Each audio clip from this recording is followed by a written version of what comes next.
Welcome back to Double Down University. I'm back with you guys with another MLB prospects video, and today I have three props. Essentially, it's two props, but two of them are the same player. So the first one being Steven Kwan over 1.5 hits, runs, and RBIs, as well as Joe Ryan over 37.5 pitcher fantasy score. And then last but not least, to add protection onto your hits, runs, and RBIs in case so you get credit for him to be able to get walked, is Steven Kwan over 7.5 hitter fantasy score. Now, be very careful with his hitter fantasy score, as just of maybe 4 or 5 minutes ago, before I started hitting the record button, he got bumped from 7 to 7.5.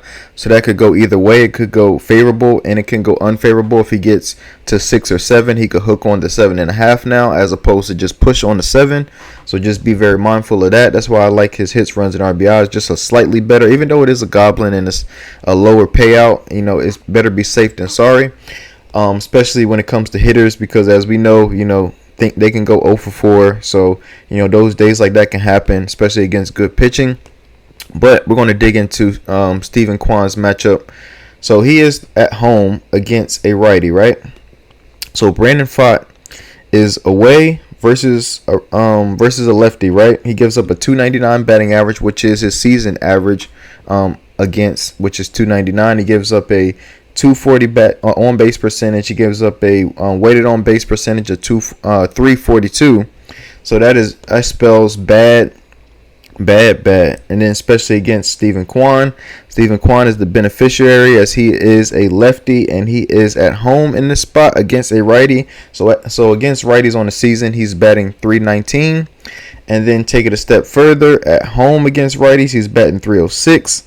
So I really, really like him, and he has RBI potential, as he has 14 RBIs as opposed to only 9 RBIs on the road against righties. And then he's also has more home runs at home against righties as opposed to on the road. So I like him a lot in this spot. And then also just take it a step further, I want to look at the predominant pitches that Brandon Pfaadt throws to lefties this year. So 40% of his pitch mix is four-seam fastball, changeup, and sweeper, right? So those are his top 3 pitches, is the four-seam, changeup, and sweeper. So we're going to go over to Steven Kwan and see how he matches up against those 3 pitches. So against the four-seam, he bats 359. And he has a hard hit percentage of 24%. He's not a big I'm not a big power guy, so you're not going to see a high hard hit percentage for Steven Kwan. He's just going to put the ball in play. All you're looking for is an expected batting average and expected slugging. His expected batting average is 309. And then also against the changeup, he bats 250. It's not bad. But his expected batting average is 308 against the changeup. And then also against the sweeper, he bats 545 against the sweeper, and he has an expected batting average of 494. Now, he does hit that pitch really hard, as he has a 36% hard hit percentage as well. So he stacks up against all the 3 pitches that he throws to lefties majority of the time really, really well. And then another big thing too, when I look at his pitch mix and how he fares, look at his whiff percentage and K percentage of the 3 predominant pitches that he throws. Against the fastball, he has a 3.5% whiff percentage, so he's not striking out against that pitch. And he also has a K percentage of striking out of 4% of the time. And then against the changeup, only a whiff percentage of 13% and a K percent of 7%, which he doesn't strike out against that pitch. And then against the sweeper, he has zeros across the board, which, give him credit. He only seen that pitch 58 times this year. So he's had a really, really good success rate of being able to hit the sweeper. And that is key, because if he happens to go down in the count and goes behind in the count, he has this ability to be able to hit his breaking pitch really, really well. So that is a key. That's a big key for me. Now moving forward to our next prop, which is Joe Ryan. Joe Ryan, in this case, has a favorable matchup against the Cubs, and reason being is, if you guys know anything about weather and looking at weather, the wind is supposed to be blowing in 15 miles per hour. And what that means is that a lot of balls is not going to be hit out of the ballpark. A lot of the balls are going to be put back into play because of the wind factor. So he's in a favorable matchup with that. The only way that runs will be scored against him is hard hit balls. Now I did watch the Cubs game yesterday. I was on the first 5 under 3.5, which went horribly wrong as the Cubs hit a 3-run home run in the top of the bottom of the first inning. So, but that was just a lucky home run. He managed to hit it, and it had just enough carry to get out the ballpark. So that just tells you that you have to hit the ball extremely hard in order for it to get it out in these conditions. So with him, he's a big strikeout pitcher. As you guys can see here, he's a 27%. I told you guys the league average for K percentage is around 23%. He's a 27% K percentage, and the big thing is his walk percentage at only 4%. He has a whip, which is ridiculous, of 0.99. He has a balls batted in play of 268 and a left on base percentage of 70. He has a FIP score of 3.38.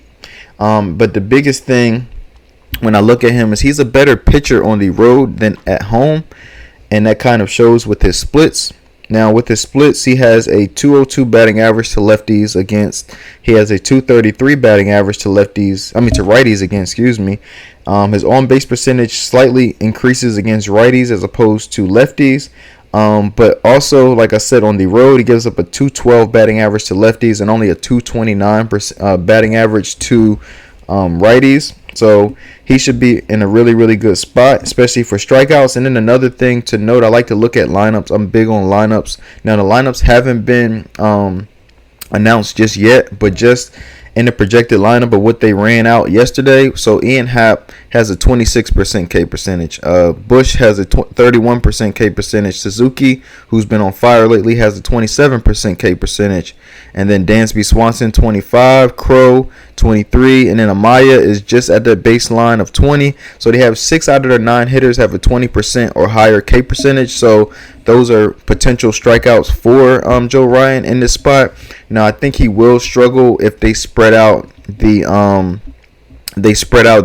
17 or the low K percentage players like Belly, Nico, and Paredes. So just be on the lookout for where they're where they're located in the lineup. So you don't want them all in the same spot. Like, you don't want them all crunched together where they have them back to back. Like, as you see here, Belly would be 17%, Paredes 16, and then 10. You don't want them back to back. You want them kind of like a little bit spread out, so that way he can get his strikeouts, and then he faces a tougher at bat against like Belly, Paredes, and Nico. So just be on the lookout for the lineup and how they stack their lineup.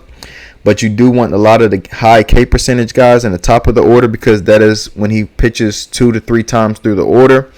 That is where he will be pitching to the most, so that they will have the most at bats against him, is what I'm trying to say, especially at the top of the order. If he has heavy K percentage, so if Happ, Bush, and Suzuki, or Dansby Swanson for that matter, is somewhere in the top half of the lineup, that is a go for him over pitcher fantasy score. So those are my props that I really like for you guys. Is Steven Kwan over fantasy, as well as over 1.5 hits, runs, and RBIs, as well as Joe Ryan over 37.5 pitcher fantasy score. I appreciate you guys. Please like, comment, subscribe, and I'll see you guys next time.